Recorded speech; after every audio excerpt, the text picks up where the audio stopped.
हाय students, आज हमारा O level and IGCSE chemistry का 6th लेक्चर है जिसमें हम states of matter full chapter revise करेंगे। This is the Cambridge syllabus जो हम फॉलो कर रहे हैं। क्योंकि हम वन बाय वन सारे टॉपिक्स डिटेल में पढ़ चुके हैं, इसलिए आज हम क्विकली गो थ्रू करेंगे चैप्टर को। सबसे पहले आपके सिलेबस में general properties of solid, liquid and gases है। सो सॉलिड्स को देखते हैं।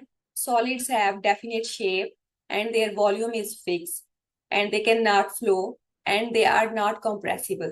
Liquids do not have a definite shape. They take the shape of the container और उनका वॉल्यूम फिक्स होता है और वो फ्लो कर सकते हैं और स्लाइटली कंप्रेसिबल है।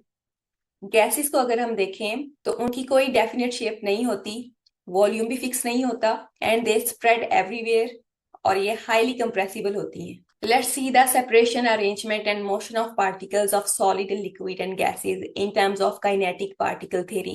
Solid में particles एक दूसरे के close होते हैं and particles are touching each other और arrangement regular होता है और solid के particles सिर्फ vibrate कर सकते हैं about fixed position. Liquid के particles भी एक दूसरे के पास पास होते हैं and they are touching each other. Liquid के पार्टिकल्स का अरेंजमेंट इरेगुलर और रैंडम होता है और उनकी मूवमेंट भी रैंडम होती है। हम इस तरह से डिस्क्राइब कर सकते हैं कि they move over each other और slide over each other. Gas के पार्टिकल्स एक दूसरे से दूर दूर होते हैं, उनके दरमियान डिस्टेंस होता है, इसलिए हम बोलेंगे they are not touching, they are far apart and their arrangement is irregular और रैंडम और मोशन भी उनकी रैंडम और इरेगुलर होती है क्योंकि वो रैंडमली एक दूसरे के साथ टकराते हैं और कंटेनर की वॉल्स के साथ टकराते हैं। अब हम देखते हैं change of state in terms of kinetic particle theory. ये चेंजेस जो हम देखेंगे, melting, boiling, condensation, freezing and evaporation, these all are physical changes. Physical changes का मतलब है कि सब्सटेंस की फिजिकल स्टेट चेंज होती है लेकिन उसकी आइडेंटिटी चेंज नहीं होती। सबसे पहले हम देखते हैं melting. Melting is change of state from solid to liquid. Particle level पे क्या हो रहा है, जब हम एक सॉलिड को हीट करते हैं तो उसके पार्टिकल तेजी से वाइब्रेट करना स्टार्ट कर देते हैं। इस वजह से इसकी काइनेटिक एनर्जी इंक्रीज हो जाती है और पार्टिकल्स एनर्जी यूज करते हैं अपने दरमियान अट्रैक्टिव फोर्सेस को ओवरकम करने के लिए और at last regular structure of the crystal break हो जाता है और सॉलिड लिक्विड में कन्वर्ट हो जाता है। Similarly boiling is change of state from liquid to gas. जब हम एक लिक्विड को हीट करते हैं, इसके पार्टिकल्स तेजी से मूव करना स्टार्ट कर देते हैं और काइनेटिक एनर्जी इंक्रीज हो जाती है। पार्टिकल्स एनर्जी यूज करते हैं to overcome the forces of attraction between themselves and they start escaping as a gas. This is called boiling. Boiling एक फिक्स टेम्परेचर पे होती है। फॉर एग्जांपल, पानी 100 डिग्री सेल्सियस पे बॉइल होता है। This is the boiling point of water. Boiling से पहले पहले लिक्विड के जितने पार्टिकल्स एज वेपर एस्केप होंगे, that will be called evaporation. और इवेपोरेशन सिर्फ लिक्विड की टॉप लेयर जो सरफेस है वहां पे होती है। Melting, boiling, as well as evaporation, these are endothermic processes because energy is absorbed in all of these processes. Next, we have condensation. It is a change of state from gas to liquid. अगर हम एक gas को cool करना start करें तो उसके particles slowly move करेंगे। इस वजह से उसकी काइनेटिक एनर्जी डिक्रीज हो जाएगी। पार्टिकल्स एक दूसरे के पास पास आना शुरू हो जाएंगे और उनके दरमियान फोर्सेस ऑफ अट्रैक्शन बनना शुरू हो जाएंगी। इस तरह से गैस लिक्विड में कन्वर्ट हो जाएगी। इसी तरह से freezing is change of state from liquid to solid. अगर हम एक लिक्विड को ठंडा करें, उसके पार्टिकल्स स्लोली मूव करेंगे और इस वजह से उनकी काइनेटिक एनर्जी डिक्रीज हो जाएगी और पार्टिकल्स एक दूसरे के पास आना शुरू हो जाएंगे and attractive forces will start operating between them. आहिस्ता आहिस्ता पार्टिकल्स फिक्स पोजीशन पे ऑर्डर स्ट्रक्चर में चले जाएंगे और हम बोलेंगे कि liquid has been changed to solid. Both condensation and freezing are exothermic processes because energy is released when forces of attraction are formed. Pure substances का melting and boiling point sharp होता है। शार्प का मतलब है कि एक fix और exact value होगी। जैसे प्योर वाटर का बॉइलिंग पॉइंट 100 डिग्री है। अगर एक सॉलिड के अंदर इम्प्योरिटीज प्रेजेंट हो तो वो उसके मेल्टिंग पॉइंट को कम कर देती है, लेकिन अगर एक लिक्विड में इम्प्योरिटीज प्रेजेंट हैं, they increase its boiling point. इसकी रीजन हम चेंज ऑफ स्टेट वाले लेक्चर में देख चुके हैं। And always remember, evaporation occur before boiling point on the surface of the liquid. Next we have heating curve. अगर हम एक सॉलिड को हीट करना स्टार्ट करें, टाइम के साथ साथ टेम्परेचर रिकॉर्ड करते जाएं और उन रीडिंग्स को यूज करके एक ग्राफ प्लॉट करें तो हमारे पास कुछ इस तरह का ग्राफ आएगा। हीटिंग कर्व में हमारे पास 5 स्टेजेस हैं। सबसे पहली स्टेज में, क्योंकि हमने सॉलिड को हीट करना स्टार्ट किया, पहली स्टेज आएगी solid is heating, temperature of solid is increasing. ये स्लोपी लाइन शो कर रही है कि टाइम के साथ साथ टेम्परेचर इंक्रीज हो रहा है। इस स्टेज में सिर्फ एक फिजिकल स्टेट प्रेजेंट है, that is solid. Second stage is melting of solid to liquid. During melting, the temperature remain constant. अब यहाँ पे लाइन स्लोप नहीं बना रही, यहाँ पे लाइन जो है वो फ्लैट हो गई है, इसे हम प्लेटो बोलते हैं। तो ये फ्लैट लाइन शो करती है कि टेम्परेचर कांस्टेंट है। इस स्टेज पे दो फिजिकल स्टेट्स प्रेजेंट हैं, solid and liquid, and they are at equilibrium with each other.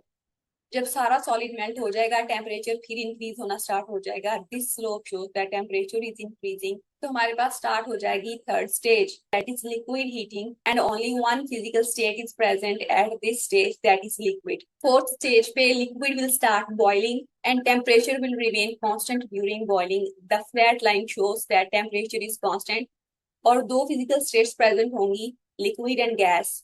जैसे ही सारा लिक्विड गैस में चेंज हो जाएगा, फिफ्थ स्टेज स्टार्ट हो जाएगी, जो कि है गैस इज हीटिंग, और इस स्टेज पे सिर्फ एक फिजिकल स्टेट प्रेजेंट होगी, that is gas, and temperature of the gas will be increasing. अब पूरी हीटिंग कर्व में हमारे पास तीन स्लोपी लाइंस हैं, ये वाली और ये वाली। जहां पे लाइन स्लोपी होगी वहां पे सिर्फ एक फिजिकल स्टेट प्रेजेंट होगी और टेम्परेचर इंक्रीज हो रहा होगा। टेम्परेचर क्यों इंक्रीज होगा? क्योंकि heat energy is use to increase the movement of particles. Kinetic energy increase हो जाएगी और इस वजह से टेम्परेचर इंक्रीज होगा। और दो फ्लैट लाइंस हैं, एक ये वाली और एक ये वाली। जहां पे लाइन फ्लैट है वहां पे आपने तीन पॉइंट याद रखने हैं। पहला तो चेंज ऑफ स्टेट हो रहा है, दूसरा दो फिजिकल स्टेट्स प्रेजेंट होंगी, और तीसरा टेम्परेचर कांस्टेंट होगा। क्योंकि इस स्टेज पे हीट एनर्जी पार्टिकल्स की मूवमेंट को इंक्रीज करने के लिए इस्तेमाल नहीं हो रही, बल्कि हीट एनर्जी इस्तेमाल हो रही है to overcome the attractive forces between the particles. Therefore movement of particle will not change, kinetic energy will remain constant, and therefore temperature will remain constant.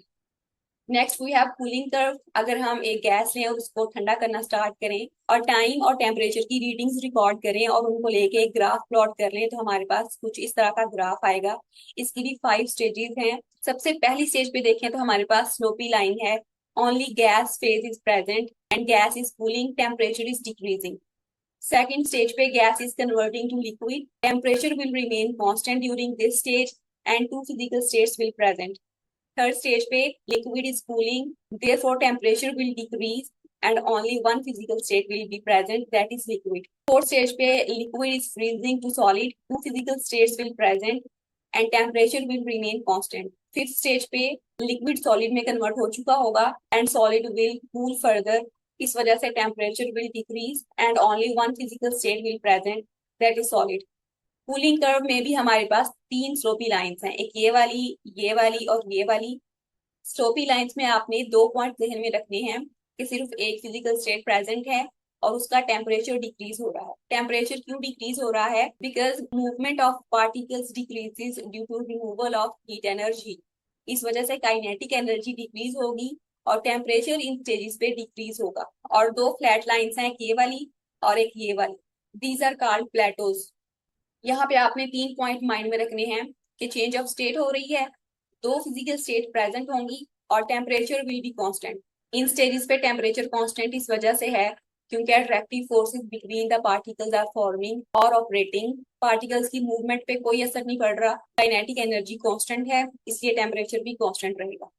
Now let's see the effect of temperature and pressure on the volume of a gas.